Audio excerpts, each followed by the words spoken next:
Sangameshwara developers, Kataveram, Tenali. Tenali double horse రుచికరంగా ఉంటుంది, అనుబంధాల్ని పెంచుతుంది.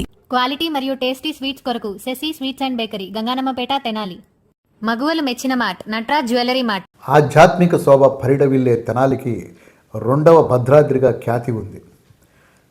భద్రాచలంలో శ్రీరామనవమి ఉత్సవాలు ఎంత వైభవంగా జరుగుతాయో జగద్విదితమే. భద్రగిరికి దీటుగా తెనాల్లో కూడా అనాదిగా ఉత్సవాలు నిర్వహించడం మనందరికీ తెలుసు. అయితే చాలామందికి తెలియాల్సిన మరో అంశం ఏమిటంటే, భద్రాచలంలో సీతారామచంద్రుల వారి విగ్రహాలు కనుక పరిశీలించినట్లయితే శ్రీ రామచంద్రుల వారి తొడ మీద సీతమ్మ అమ్మవారు ఆసీనులై ఉంటారు. అదేవిధంగా తెనాల్లోని ఈ సీతారామాంజనేయుల స్వామి వారి దేవస్థానాన్ని కనుక మనం గమనించినట్లయితే ఇక్కడ కూడా విగ్రహాల్లో సీతమ్మ వారు రామచంద్రుని చెంతనే ఆసీనులై ఉన్నట్టుగా మనకు కనబడుతుంది. ఈ దేవస్థానం సుమారు 100 సంవత్సరాల చరిత్ర కలిగినదిగా స్థల పురాణం ద్వారా తెలుస్తోంది. ఇంతకీ తెనాల్లో ఈ దేవాలయం ఎక్కడ ఉంది అనుకుంటున్నారా? ఎక్కడో కాదండి, నాదరపేటలోని కుల్లూరు వారి వీధిలోని శ్రీ సీతారామాంజనేయ స్వాముల వారి దేవస్థానం ఇది. దేవస్థాన స్థల పురాణాన్ని కనుక మనం పరిశీలిస్తే 1928వ సంవత్సరంలో బలిజేపల్లికి చెందిన వంకమామిడి త్రయంబకం 15 సెంట్ల స్థలంలో ఈ దేవాలయం నిర్మాణం జరిపారు. విశేషం ఏమిటంటే, ఈ దేవాలయంలో స్వామి అమ్మవార్ల మూర్తులు భద్రాచలంలోని విగ్రహాలను పోలి ఉంటాయి. అయినప్పటికీ వంకమామిడి వారి వంశస్థులే చాలా కాలం సీతారాముల వారికి ధూప దీప నైవేద్యాలు, పూజాది కైంకర్యాలు నిర్వహించారు. అయితే 1984వ సంవత్సరానికి పూర్వం కొంతకాలం దేవాలయంలో స్వామివారికి ధూప దీప నైవేద్యాలు నిలిచిపోయినాయి. అటువంటి పరిస్థితుల్లో నాదరపేటకి చెందిన సిస్ట్లా సూర్యనారాయణ ఆధ్వర్యంలో కొంతమంది రామభక్తులు ఒక బృందంగా ఏర్పడి దేవస్థాన పునరుద్ధరణ కార్యక్రమాలు ప్రారంభించారు. మరొక అత్యద్భుతమైన విషయం ఏమిటంటే, 1985వ సంవత్సరం జూన్ 13వ తేదీన బాలా త్రిపుర సుందరి అమ్మవారి ఉపాసకులు అయిన బ్రహ్మశ్రీ తాడేపల్లి రాఘవనారాయణ శాస్త్రి గారి పర్యవేక్షణలో శ్రీ ఆంజనేయ స్వామి వారి విగ్రహం పునఃప్రతిష్ఠ మరియు నూతన ధ్వజస్తంభ ప్రతిష్ఠా మహోత్సవం అత్యంత వైభవంగా నిర్వహించారు. సిస్ట్లా సూర్యనారాయణ గారి తరువాత కాలంలో కృత్తివెంటి లోకనాథ్ గారు దేవాలయ అభివృద్ధికి నడుం బిగించారు. అయితే కొన్ని సంవత్సరాలుగా దేవాలయం విశేషమైన అభివృద్ధి సాధించింది.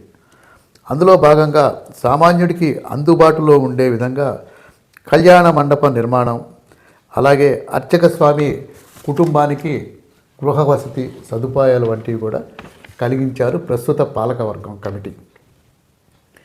లోకనాథ్ అధ్యక్షులుగా, నాగిశెట్టి వెంకటేశ్వరరావు ఉపాధ్యక్షులుగా, నారంశెట్టి లక్ష్మీ సీతారామారావు కార్యదర్శిగా, బేతపూడి రమేష్ బాబు కోశాధికారిగా ఒక కమిటీ ప్రస్తుతం ఉంది.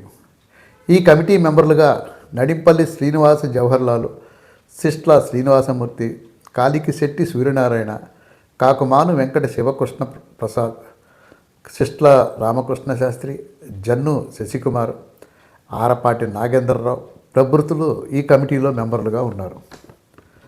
సీతారామాంజనేయ స్వాముల వారి దేవస్థానమును గణనీయంగా అభివృద్ధి చేస్తున్నారు వీరంతా కూడా. ఈ దేవాలయానికి ఎటువంటి ఆస్తులు మాన్యాలు లేనప్పటికీ స్వచ్ఛందంగా భక్తుల సహకారంతో అభివృద్ధి కార్యక్రమాలు సాగుతున్నాయి.